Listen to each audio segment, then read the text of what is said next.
émission sunu kaay yi lundi ba vendredi. lu xew. lan la ci la. tàccu yi pour lan la. non nuyal ba pare. ngeen doog a tàccu yi pour lan la. ah d'accord kon baax na man sama chroniqueur yi jaaxal nañu ma. on t'aime daal en tout cas. en tout cas nuyal ba pare. je vous t'adore. kon jeex na ni ma ko waxee sànq maa ngi leen di jaajëfal suñu téléspectateurs yi nga xam ne lundi ba vendredi ñu ngi ñuy suivre suñu émission kaay yi ma ànd seeg samay chroniqueur la oreille ànd seeg ki nga xamante ne moom mooy Dijelu tey aussi ñu nar a am invité muy Stéphane Kassa dina ñëw rejoindre ñu waxtaanee li nga xamante ne moom mooy thème bi ñu duppee ko émigration tekki wala dee. maanaam réussir dem bitim réew wala rek nga des ci géej bi wala nga des ci yoon bi n'est-ce pas di jël voilà ma leen di jaajëfal bu baax nag di bàyyi la oreille mu nuyoo. loo wax tekki wala dee. tekki wala dee boobu de la ma bañ a tekki rek te dund ba keroog yàlla di ma jël. foog naa looloo gën. waaw ku nekk rek ak ni ngay demee. donc maa ngi nuyu suñu mbokk téléspectateurs yi. di la wax ni sama journée tey bii. dafa nar a neex couleur na boppam ba pare. à travers tes belles lunettes. merci. maa ngi nuyu suñu mbokk téléspectateurs suñu Label TV yi di leen amaat mbégte ak contentement jàkkaarloo waat ak ñoom. même heure 10h 11h fii nga xamante ne mooy suñu plateau kaay yi suñu Label TV donc bépp téléspectateur maa ngi koy ziar maa ngi leen di ziar bu baax di ñaanal yàlla réew mi kaaraange comme léegi dag may dëxën damay tënk. merci beaucoup Fatou. thème bu am solo nga indi tey. immigration tekki wala dee. di profité waale di nuyu suñu frères et sœurs fale ci diaspora. à chaque fois ñuy suivre émission bi parce que depuis démb ba ma leen ne immigration mooy suñu thème suba yu bëri dañ koy rafetlu te duñu tardé di seetaan émission bi en direct et di leen remercier bu baax a baax di nuyu suñu téléspectateurs yi ñuy seetaan partout en Afrique partout au Sénégal partout dans le monde entier di leen remercier bu baax a baax di leen jaajëfal. ñoom tamit ñu ngi lay remercier bu baax di la jaajëfal di jëlu la oreille comme ni mu ko waxee tey nag émigration la ñuy waxtaanee tekki wala dee ñun ñëpp ñu teg suñu bët li nga xamante ne moom moo xew donc ci Melilla muy frontière Maroc ak espagnol ñu ci bëri nag di fa jaaree pour dugg li nga xamante ne moom mooy espagnol di fa peut-être am yaakaar ne bu ñu fa demee seen dund dina gën a neex waaye balaa ñuy xuus ci sujet bi gis ngeen donc vraiment photo yi lii dafa ñaaw na torop du dëgg je pense que ñii ñu gis ni ñu entassé nii la oreille loo si wax sa njàngat lan la ci. vrai mënumaa xool sax kii bi mënuma xool photo bi parce que ay nit la yoo xam ne ñoom ñëpp ñàkk nañ seen bakkan ñun am nañ ci ay mbokk sénégalais yu ci nekk am na peut-être yeneen dëkk yoo xamante ne aussi tamit ñu ngi ci biir donc mu nekk image boo xam ne bu may ñaawlu la trop en tant que pays Afrique ay africains très noirs dem fa ñu leen def nii lu ñaaw la lii te tamit pour man àdduna jarul lii parce que je pense que nii kenn ku ci nekk balaa ngay dem informé wu nga xam nga ni yoon bi métti na mais comme ni ngay wax rek tukki wala dee xëy na ñoom dee ak dund ak dee la ñu yemale moo tax ñu jaay tay la seen life jël gaal wala soit ñu jël oto jaar ci désert bi pour mën a dem pour mën a am dara donc xam naa ci kanam tuuti dinañ ci xuus bu baax parce que vraiment am na lu ñu ci war a waxtaane lu bari doy na waar mais di jëlu ma li ma la bëgg a laaj mooy lan mooy émigration boo déggee ñu naan émigration parce que day baax tamit nit ñi seetaan xam lan mooy émigration mooy bàyyi sa dëkk rek pour rejoindre si beneen dëkk yoonu suuf maanaam yoon bu lewul yoon boo xamante ni leerul muy émigration clandestine waaw clandestine mais boo ne immigration moom boo ne immigration boo globalisé maanaam bàyyi sa dëkk pour rejoindre un autre pays waaw pour installer foofu mooy immigration mais boo ne immigration clandestine maanaam bàyyi sa dëkk dem rejoindre beneen pays ci yoonu suuf waaw ci yoonu suuf wala ndox wala gaal amuloo visa nga wala nga yoon aw ci yoon àll yi ni par Maroc ci oto bi rang-rang bu egg Maroc après voilà nga yéeg kii bi mer bi pour rejoindre Espagne mooy immigration clandestine bu ñu desee ci Maroc beeg Espagne bi nga xam ne moom mooy quand même am na ñoo xamante ni par escale la ñuy def dañuy jógee fi dem Mali jëm Niger et cetera par désert bu ñu egg Libye jógee Libye dem Italie donc dafa bari ay façon dafa bari ay branche mooy immigration clandestine excuse-moi parce que li nga wone nii mënoon na bañ a ñàkk en tant que jeune africain waxuma la sénégalais mais africain parce que keroog gis naa Facebook dañu génne kii bi il y avait si suma juumul Mali Guinée ñoo fa bëri après Sénégal mu topp parce que c'est Sénégal il y avait pour daraam bi am média waaw donc jusqu'aux dernières nouvelles il y avait 45 Sénégalais sondage yi waaw 38 Camerounais 27 Burkinabé 18 du Mali 16 Guinée ak 11 yoo xamante ne Niger lañ nekk donc comme ni nga ko waxee Sénégalais yi bëri nañ ci waaw 45 lañ waaw sondage yi mu yénne alors je veux dire que lii mënoon naa bañ a mënoon naa ñàkk en tant que africain en tant que digne africain lu ñu woote africain bañkat maanaam gëm sa bopp liggéey lii mënoon naa bañ a ñàkk et souvent aussi africain yu bëri 90% yëpp dañoo focaliser yu bëri ci état liggéeyul alors que état ne peut pas faire tout ça yow au moment où nga dajale ay benn 500 000 benn 800 000 benn 1 million benn 300 000 pour fay gaal ji dem Italie wala Libye et cetera mais xaalis boobu noonu imaginez en tant que africain fi nga nekk te ku ci nekk mënoo jàng secondaire ba université am say diplôme te sa xam-xam màccu ci dara mënul nekk sa xam-xam dafa am lu muy màcc mais yow xaalis bi boobu bi ngay lijjante benn 300 000 benn 500 000 bi ngay lijjante yow sa nga xool focaliser yow sa xam-xam lan la ci màcc nga investir ci liggéey ci dans 2 ans wala 3 ans est-ce que doo ci am njëriñ parce qu'on surtout que léegi nu mu tuddati ay 300 000 500 000 yóbbootu la de. ay millions la ñuy wax. léegi imagine millions yooyu noonu boo ko amee te 1 million sax boo ko amee Sénégal fu ñu toll nii am na lu ci demee doo chômer. doo chômer mais yu bëri léegi jeune 95% yëpp jeunesse yi dañoo focaliser gouvernement liggéeyul état liggéeyul alors que le gouvernement ne peut pas gérer tout ça ku ci nekk jeune bu ne mënul gérer lépp. tu vois il a beaucoup de choses à faire en tant que pays la ñu nekk dëgg la war na gestu ci jeunesse dëgg la mais bu gestuwul ci jeunesse yi yow en tant que jeunesse yow gestul sa bopp parce que man tey lu mooy tey du état moo ma fi indi pour liggéey man du état liggéey bu may def du état moo ma ko jox comprendre nga léegi ku ci nekk nga toog réaliser état faalewu ma état xamuma état lijjantewu ma mais man lijjante naa sama bopp faale naa sama bopp damay gëstu loo xam ne mun na ma indil njëriñ suba sans autant ma yaakaar ci état comprendre nga bu ñëpp def loolu nii lii du am mais xam naa dañuy xuusaat bu gën a ci biir d'accord léegi nag balaa ñuy gën a sori ci biir di gën a xuus jàll ci li nga xamante ne moom mooy émigration bi te li tax ñu koy wax mooy quand même drame bi nga xam ne am na au niveau de Melilla.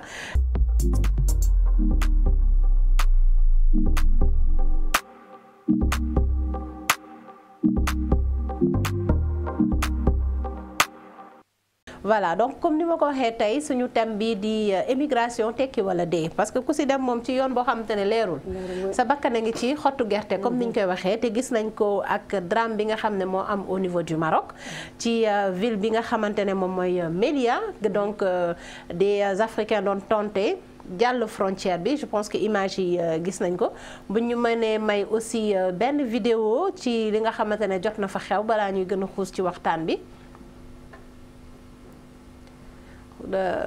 gendarme yi di dóor quand même nit ki tëdd ba pare nga koy dóor xoolal ki mu sànni comme kuy sànni mbalit moom amatul doole sax c'est un peu écœurant boo koy gis sa xol day laaj gis nga xoolal kii di ko dóor benn coup de pied c'est pas possible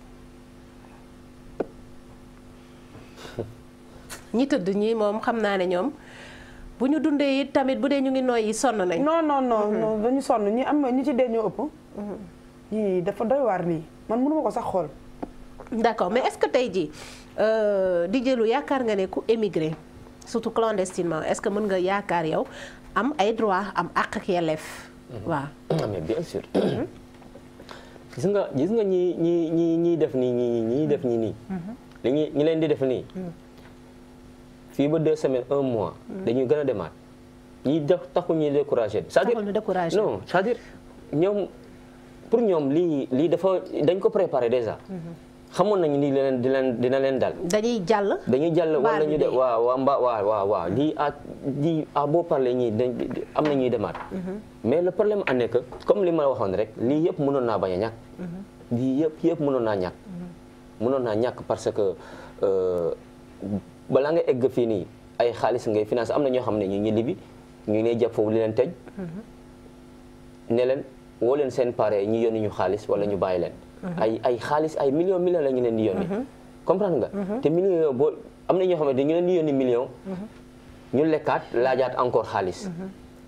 naar yi et cetera voilà quoi dafa dem ba à la fin léegi dafa métti. lii dafa métti. en tant que jeune africain. surtout que nañu ba xam ne Maroc Afrique la bokk.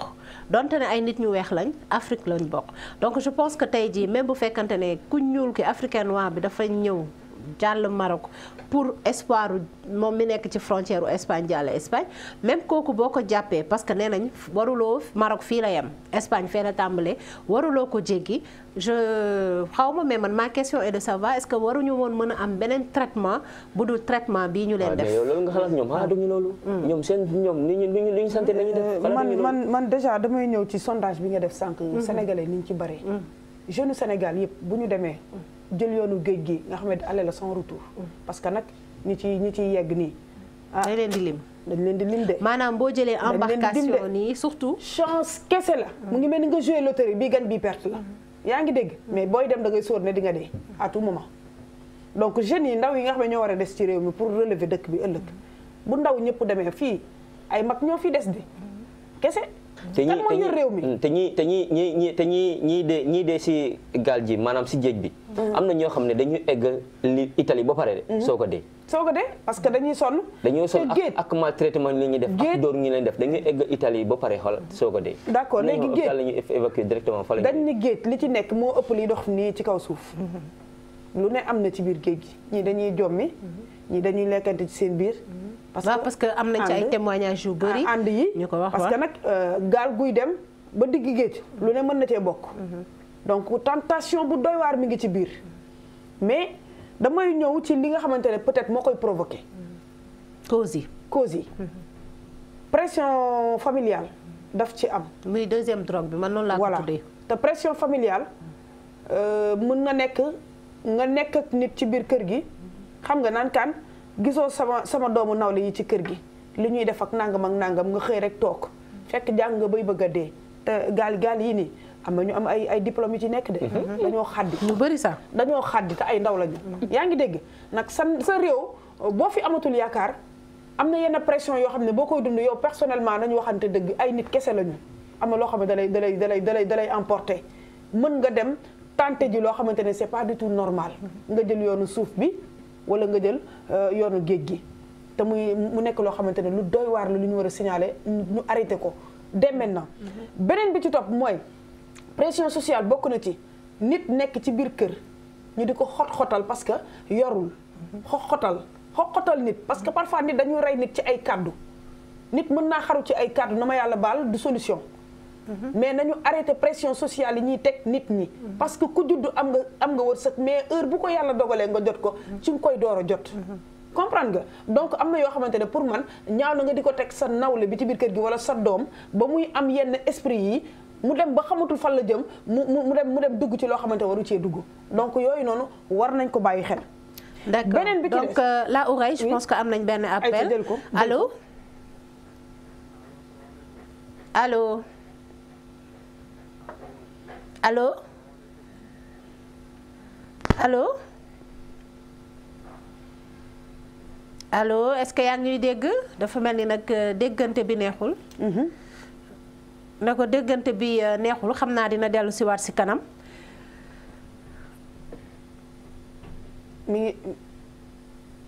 donc ñu wéy rek ci li nga xamante ne en attendant donc ligne bi jàppandi. la oreille nga wax si li nga nekkoon waaw mu nekk loo xamante ne aussi tamit nit ki mën nga toog fii tekki que mën nga dem aussi tamit nga tekki parce que immigration dafa nekk loo xamante ne kumpa la.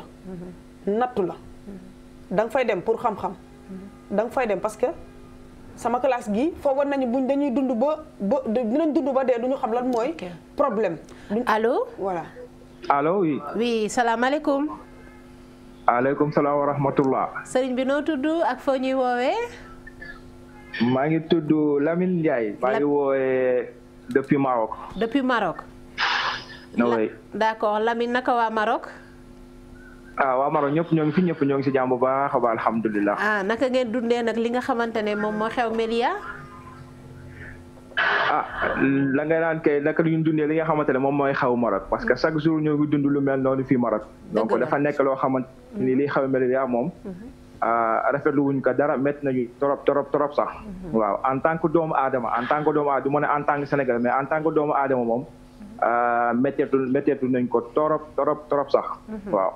d'accord léegi yow Lamine yaa ngi suñu émission kaay yi léegi tey ñuy waxtaanee li nga xam ne mooy immigration tekki wala dee yow yaa ngi Maroc loolu nga ñu wax tey lan moo la poussé à ce que nga jógee Sénégal dem Maroc. waaw xam nga tey nii bu li gars yi di wax rek bu Sénégal bu meloon nu mu waroon mel neex nu mu waroon a neexee kenn du bàyyi sa dëkk. dem si dëkk jàmm di fa uti wala ngay def leneen ak leneen donc Sénégal ni mu waroon mel bu ko meloon njiit yi nga xamante ne nii am nañ leen foofu li nga xamante waroon nañ ko mën a yore seen i doom yoroon nañ ko ak yor bu rafet bu baax investir bu baax a baax si dëkk bi donc seen i doom du ñu jógee Sénégal dem yeneen dëkk di fa daan seen doole ba ñu leen fay toroxal ak yooyu noonu. dëgg la yow mii nekk Maroc nga jóge Sénégal comme ni nga ko waxee gisoo sa bopp Sénégal moo tax nga jóg dem parce que peut-être lambaatu nga fu nekk waaye tey jii est-ce que yaa ngi gis sa bopp fi nga nekk maanaam est-ce que yaa ngi fay am la fa amul woon fii nii ci Sénégal. allo dégg ma bu baax li nga wax. allo waaw ma ne yow yaa ngi jóge Sénégal dem Maroc. parce que da nga ne ci sa analyse fii donc doxul maanaam su ma ko mënee tënkee noonu gisoo fi woon daal sa bopp. nga jóge fii dem Maroc donc tey est-ce que la nga doon wut Sénégal te amoo ko est-ce que yaa ngi koy am Maroc. ba mu fi ñëwee ba léegi de alhamdulilah maa ngi sant yàlla parce que Sénégal li tax mu metti ñii am ñooy am ba tey mais ñi nga xamante ne ni ñoo ngi ñàkk dañuy ñàkk ba léegi. waaw bu fekkoon tey jii partage bi am na fa. ñi nga xamante ne ñàkk nañ ñu leen di jàppale di leen geesu. donc ñu bëri duñu bàyyi seen dëkk di jëm yeneen dëkk yi parce que tey jii ñun lu ñuy dund Maroc ñeneen ak ñeneen moom la ñuy dund peut-être tey li am Maroc moom moo feeñ mais tey jii am na ñuy nekk ci Tunisie am ñu nekk feneen ak feneen ñu ngi dund lu métti loo xamante ni ñi nga xamante ne ñoo ngi Maroc ñoo ngi koy dund waaw donc bu ñu nekkee Maroc tam ñoo ngi daan suñu doole ba ñoo ngi sant yàlla bu baax a baax gis nañ changement nag par rapport ak bu ñu nekkee Sénégal donc loolu moo tax ñoo ngi Maroc pour l'instant daal waaw. mais est-ce que tey yaa ngi xalaat dellu si waat Sénégal. bien sûr parce que Sénégal la ñu am. Sénégal la ñu am lépp lu ñu am même mu bëree mu néew dañuy dellu si waat Sénégal parce que foofu la ñu am suñuy famille. bàyyi fa suñuy waajur suñuy rakk suñuy mag bàyyi fa ñëpp. donc lépp lu ñu am mu bëree mu néew dañuy dellu si waat Sénégal buñ fa mënee investir fa jàppale ñi nga xamante ne xale yi nga xamante ne ñoom dañ faa bëgg a toog. comme tey jii dañuy wax rek ku si nekk sa wërsëg fu mu nekk am ñoo xam ne seen wërsëg Sénégal la nekk am ñoom seen wërsëg feneen ak feneen la nekk. voilà donc. d'accord léegi nag allo. moo ngi fi wala dem na dafa mel ni dem ne. d'accord ok donc comme ni ñu ko waxee di jëlu dégg ngeen ko moom nee na gisul woon boppam bu ñu ko mënee tënk noonu gisul woon boppam Sénégal moo tax moom mu préféré dem au niveau du Maroc. voilà nee na mu ngi fay sant yàlla nag. mu fay sant yàlla. waaw effectivement parce que Sénégal moom dama lay wax rek yow génn nga. man génn na. keneen ak keneen génn na xam nañ ne Sénégal ak feneen c'est pas pareil du benn. te li mu njëkk a interpellé ci affaire investissement yeeg yooyu noonu. loolu lu war a mën a nekk la man nag benn point mu ma ci xaw a metti tuuti rek. muy jeunes yi nga xamante ne parce que Italie. ba ñuy émigré kenn émigré wul. te ba ñu émigré dañuy ñëw seen réew investir li ñuy investir yeneen réew ñoo ngi ñëw di ko wut si comme bu ñooñu tamit bu ñu amee war nañ mën a ñëw seen dëkk pour investir mais jeunes yi aussi nañ leen may espace bu ñu investir s'il vous plaît maanaam bu ñu ñëwee lu may lancer la rek ñu jàppale leen xam nga ñu dimbali ndaw ñi nga xamante ne ñoo nekk bitim réew parce que nag mënoo liggéey ay atu yàlla di dundal sa njaboot di réserver loo xamante ne pour sa investissement la parce que boo investir fii Sénégal yenn jeunes yi ngay dimbali parce que ñi nga xam ne am nañ diplôme seen xel màcc parce que nag am na ñoo xamante ne jànguñu mais am nañ alal pour investir bu ñu investir ñi jàng la ñuy jël ñu liggéey donc loolu dina permettre Sénégal ñu ubbi yenn porte yi pour yenn jeunes yi nga xam ne am nañ diplôme ñoom aussi tamit ñu liggéey participer parce que comme li dijee lu wax sànq état mënul def lépp mais am na loo xamante ne tamit ndaw réew mi ñoo ko mën donc bu ñu génnee boo liggéey am dara bu ñu ñëwee nañ ñu may espace boo xamante ne ñu ne fii suñu réew la ñu investir parce que mënoo émigré ji fee ba pare ñëw bëgg a émigré waat sa réew dafay metti donc loolu nag lu may signaler la pour ñun dimbali ci ndaw yi nga xamante ne ñoo nekk bitim réew di émigré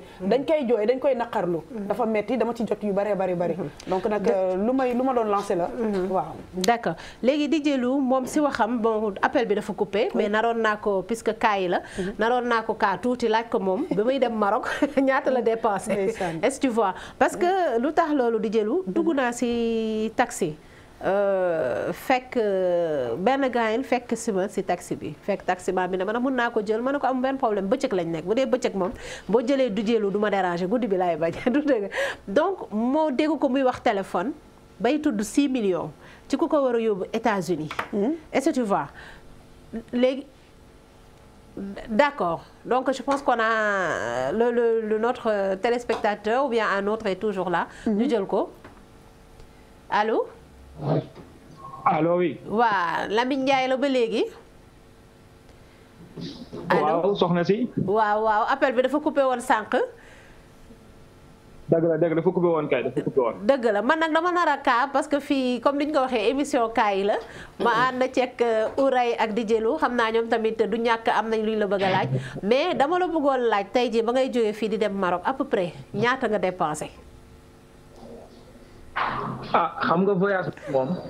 voyage da nga estimé rek da nga naan tey jii bëgg naa dem Maroc donc da nga estimé ne war naa fay yore benn 500000 wala benn 900000. parce que tey jii bi avion rek dafa cher. mais ñëw ma rek maa ngi fay 300000 laa fay bi avion. sant yàlla bi may ñëw Maroc donc wàllum sport moom indi woon Maroc. donc loolu moo tax ma am sens. waaw moom Maroc noonu rek ñëw Maroc donc wàllum sport ak benn club loolu moo tax ma ñëwoon Maroc mais bu fi ñëwee tamit waaw sant yàlla.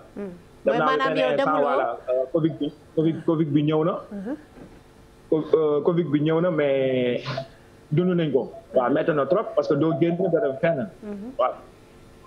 d'accord donc yow mën nañ ne moom demul clandestinement parce que dafa ne sport moo ko yóbbu donc en relation ak benn club moo ko tax a dem mooy xëy na peut-être mu am facilité ak sañ-sañu dépenser donc li mu dépenser ci xaalis bu dem foofu parce que amoon na yaakaar ne bu fa yeggee dina fa fekk tuuti teraangaam du dëgg voilà donc Lamine yow lan ngay conseiller bu fekkante ne Dj Lou la Ouraye am ngeen question bu ngeen ko posé balaa ñuy koy laaj lan lay conseiller jeunes yi li ma koy laaj mooy pression bi nga xamante ne ñoom moom la ñu dudd parce que ñun xam nañ naar dafa saay-saay waaw man dëkk naa ak ay naar yoo xamante ne dëkk nañ Italie yaa ngi dégg seen caay-caay ndëgam ci ndëkku jàmbur lañ koy wane masantuma ak seen territoire donc pression boobu yow naka ngeen koy dundee problème bi est-ce que da ngeen di am ay problème tout le temps foofu noonu quoi man loolu rek laa am lu ma koy laaj waaw pour que ñu gën leen a yokk ñaanal bàyyi xel Lamine dégg nga question bi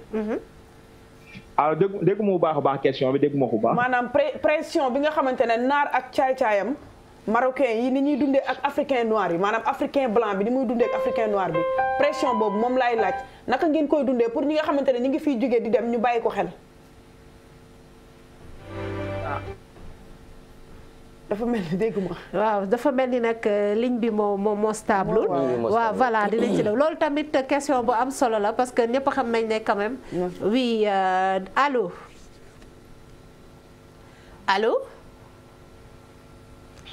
allo salaamaaleykum. maaleykum salaam. oui soxna si noo tudd ak foo ñuy woowee allo.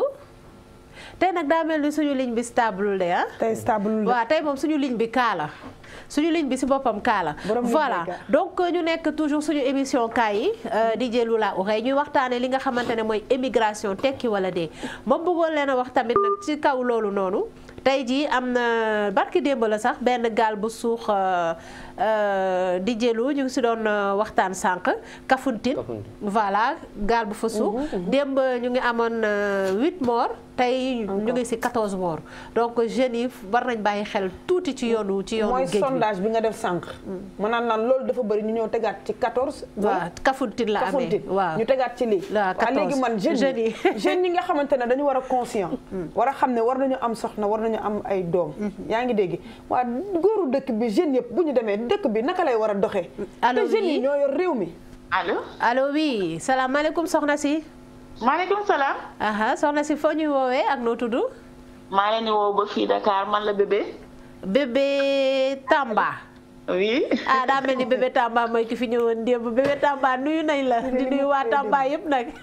ñu ngi lay fay bu baax macha allah Fatou Sène. waaw d'accord léegi yaa ngi suñu émission sunu kaay yow moom miin nga fi léegi suñu fidèle auditrice téléspectatrice nga.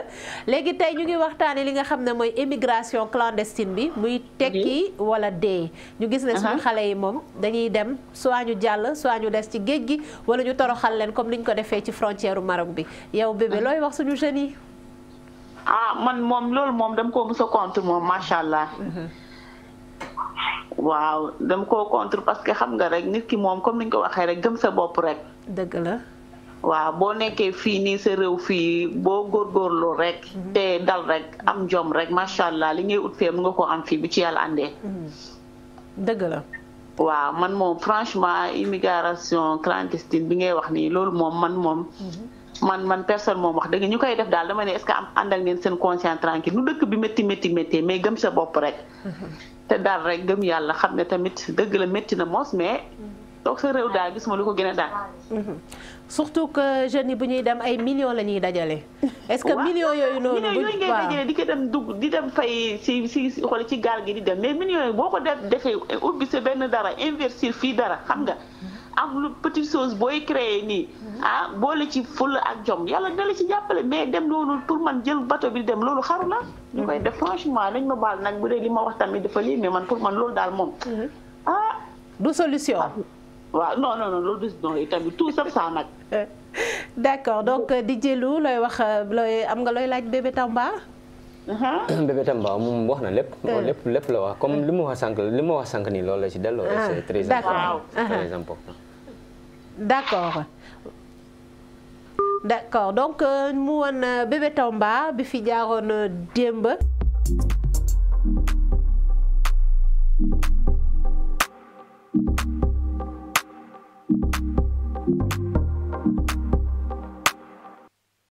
Ça fait mal, personne n'a le droit de vendre les humains comme si on vendait ou on achetait du pain noonu la ko waxee kenn warut a jaay doomu aadama comme si mburu ngay jaay wala mburu ngay jënd di jëlu tey moom daa mel ni dangaa xaw a kii daal sa yaram bay simmeeku daal si émigration clandestine dafa yéeme quoi image yi nii dafa yéeme artiste bi woy na sànq mu ne où sont les chefs d'état artiste bi muy woy ni où sont les chefs d'état mooy espoir clandestin xanaa gisuñu li espoir de l'Afrique voilà et c'est important ñii jeunes yi yëpp c'est ay espoir africain lañu voilà ñii ñooy njëriñ réew mi ëllëg dëgg la comme li mu wax rek chef d'état maanaam gouvernement état Afrique partout Afrique yëpp dañu war a gëstu ci lii ñu xam trouver solution donte sax mënuñu def lépp waaye ñu gëstu leen ci ñoom lii mënoon naa ñàkk ñu bàyyi lii carrément ñu def seen kéemtalaay kattan def loo xamante ni lu war la ci Afrique bu ne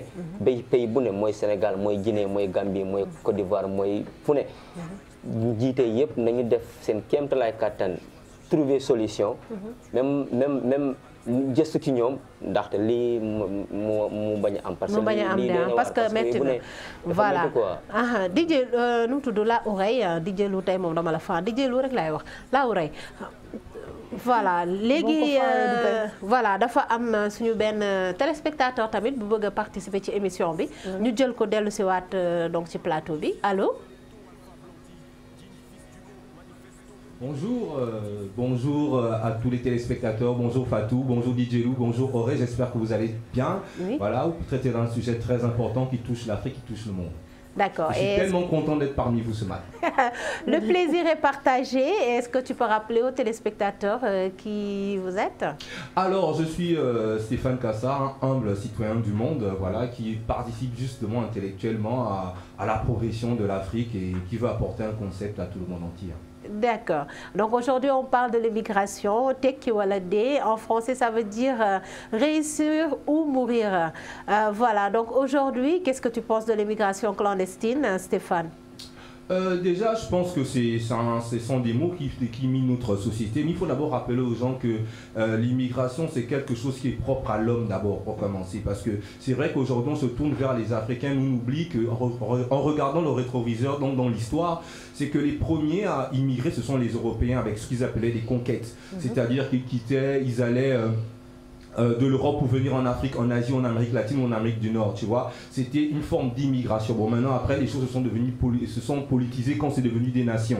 C'est-à-dire qu'aujourd'hui, un Gabonais, un Ivoirien, un Tunisien veut accéder déjà à l'Europe pour des situations économiques, pour une approche économique, comme déjà les Christophe Colomb le faisaient très bien, hein, déjà dans l'histoire, quand ils venaient en Afrique, c'est aussi une situation économique. Bon, maintenant... avec ce qui se passe aujourd'hui, vu que le monde a vu ces vidéos, voilà, qui choquent aujourd'hui, nous avons l'impression que le monde est rempli de haine parce que c'est vraiment inhumain de voir le traitement qu'a les Noirs une fois qu'ils ont franchi déjà l'Europe. Mais il faut rappeler que aussi c'est parce que nos dirigeants, excusez-moi, moi je suis d'accord avec Guy Djelou, nos dirigeants sont complices parce que le traitement qu'ont les Noirs, qu'ont les Africains, lorsqu'ils veulent aller en Europe, c'est pas le même traitement qu'ont les Blancs lorsqu'ils vont venir en Afrique. Parce que si on essaie de contrôler un peu les Blancs aussi, vous allez être surpris de voir qu'il y a beaucoup de Blancs qui sont sans papier ici. Hein. Franchement, vous allez être surpris. Mais en fait, c'est nos dirigeants. Quelles sont les mesures que prennent nos dirigeants, la diplomatie africaine vis-à-vis de cela, en fait?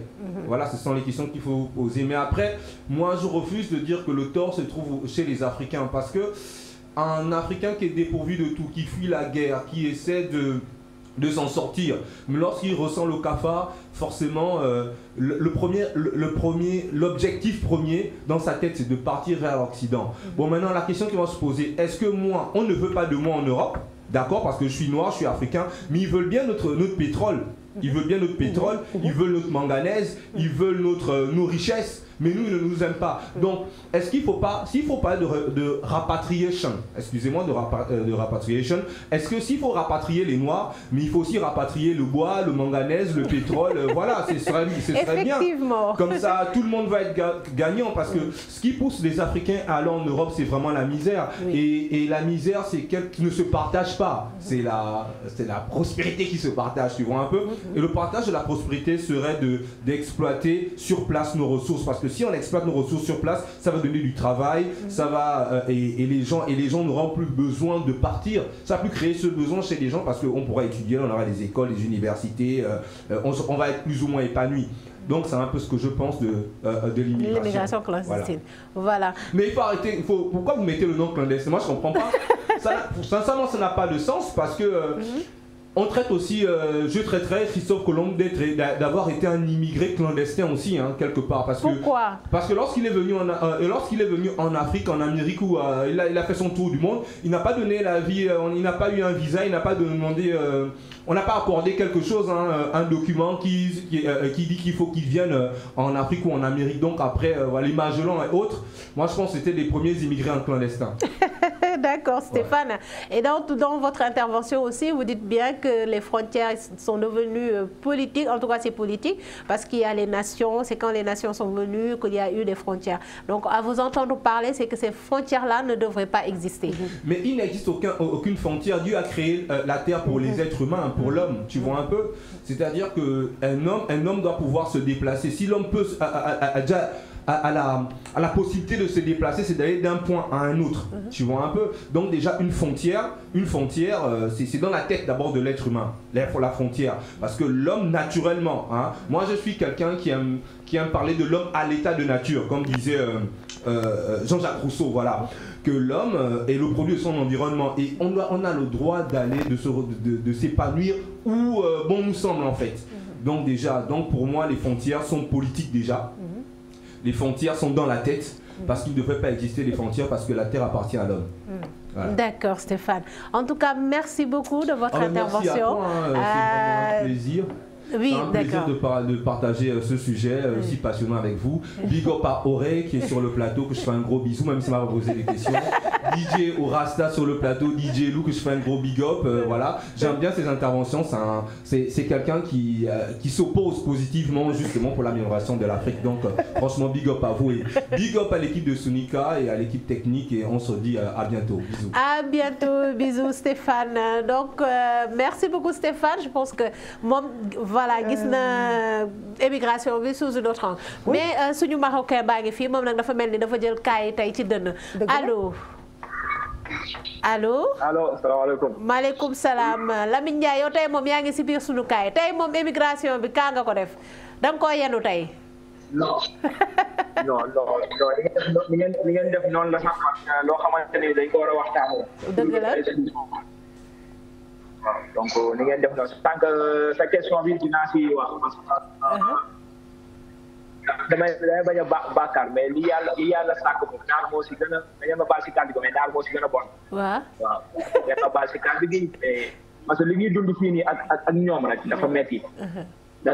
bañ na ba ñoom jàppewuñu ay ñoom jàppewuñu seen bopp ay africain donc bañ na ba ñoom ñun ay africain la ñuy woowe africain noir la ñuy woowe donc nga nekk Afrique yow jàppee sa bopp africain kon loolu rek problème la deuxième bi mooy différence bi ñu am mooy différence de couleur waaw comme si que ñun jógewuñu ñun ñëpp si Adam ak xeeram donc loolu moo tax ñoom dañoo xeeb waaw dañoo xeeb loolu yàgg na suñu judd mais ba léegi loolu dafa am xëy bu ñu bokk na ba léegi dafa am suñu diggante ñun ak ñoom mais tamit li may wax rek mooy ñun ñi nga xamante ne ñun ñooy africain normal ñun ñoo ko def suñu bopp parce que bu ñu ñëwee si dëkk jàmbur wala fulla ak fayda war ñu fay indi am na ñoo xamante ne nii voilà ñoo ngi sàmm seen liggéey di def seen fulla ak seen fayda liggéey moo leen indi wàcc nañ ñoo ngi suñu dëgg ngeen xamul leen dara mais am na ñoo xamante ne ñeneen ñoom ñoo ngi dugg si leneen loo xamante ne naar yi bu leen gisee da leen xeeb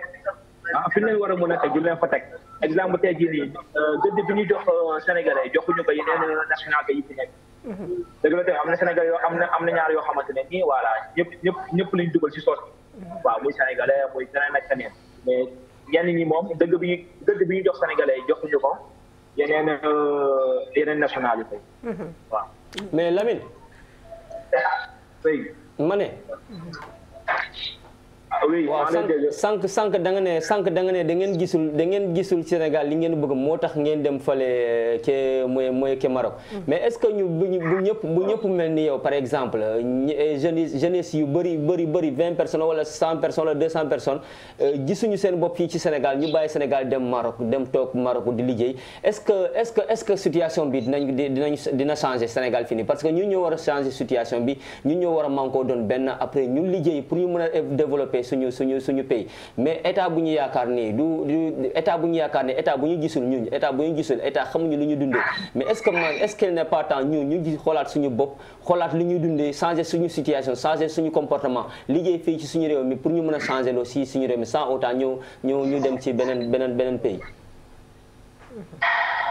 d'accord xam gis nga tey jii Maroc bi ñu nekk nii tey jii mën naa wax ne tey jii mon ami xam nga tey jii naar yi mon ami yi ñu africain noir dañu woowee mon ami ñun bokk nañ si li nga xamante ne ñun ñooy développé dëkk bi parce que tey jii yéen appartement yu bëri yi ñoo ko yore di liggéey centre d'appel di fay CNSS di dugg si taxi yi jël bus yi leneen ak la africain yu bëri dañuy participer si développement dëkk bi xam nga loolu tey jii bu amoon Sénégal tey jii ñun ñu toog fa di liggéey te da nga xool Sénégal tey jii da ngay liggéey ba weer bi tey ñu fay la benn 50 000 boo xamante ne ni yow 50 000 bi li nga koy dépensé mooy transport nga koy dépensé doo mën a fay appartement doo mën a yor say waajur xoolal loolu tey jii ki nekk Maroc tey jii nii buñ ko fayee tey jii ni mën a fay appartement as tuut dina ko mën a yónnee Sénégal moom mu dund si as tuut loolu tey jii bu fekkee amoon nañ ko Sénégal ñun du ñëw fii ci toog Maroc wala keneen kan di dem Tunisie wala ngay dem France wala ngay dem feneen ak feneen da ngay toog Sénégal développé sa dëkk xoolal tey jii li xew Sénégal tey jii ñoo ngi bëgg a changer situation bi